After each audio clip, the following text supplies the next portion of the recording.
Well, it wasn't all rosy at the meeting, which began with the Labour Minister threatening to repeal the law establishing the residency training in the country. He accused the doctors of deliberately portraying the government in bad light, despite all efforts to satisfy their needs. TVC News correspondent Joke Adisa was there. Days after resident doctors began an indefinite nationwide industrial action, the Minister of Labour and Productivity is hosting this meeting as a means to ending the strike. The day's meeting took a different path from those before it. First, angry journalists staged a walkout when the meeting was about to start. We were here by 12. I came a bit past 12. This was to register their displeasure that the meeting slated for noon was taken off 2 hours after.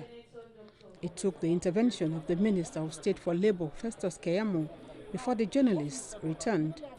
Then, the opening remarks by the Minister of Labour and Productivity was another cause for friction. A visibly angry Chris Ngige carpeted the striking resident doctors for not appreciating all that the government has done to keep them at their duty posts. Efforts are on to smoothen everything, and you suddenly go on strike. Much more importantly, government is being disgraced and spoken as this government is deceitful. That is language coming from the leadership of NAD. It's a disgusting language. It should not be used. The Minister of State for Health also spoke in like manner, insisting that as elders of the profession, they have always had the interest of the young doctors at heart. There is no right that is absolute. Every right is qualified. And our Constitution, under Section 45,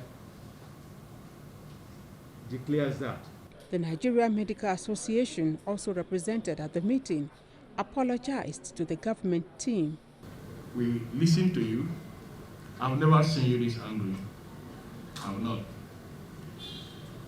Let me, on behalf of the enemy president, apologize again profusely.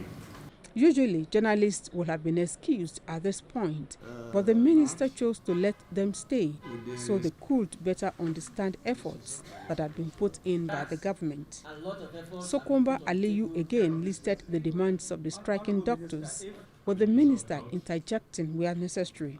Members that have died, their next of kin have not benefited from the payments of this group life insurance. Payment claims. Excuse me, they are applied? Yes. The minister said 6 of the 8 demands of the resident doctors have been met, adding that the federal government is constrained and cannot compel state governments to pay arrears of consequential adjustment of the national minimum wage, which is one of the 2 unresolved issues. Joke Adisa, TVC News, Abuja.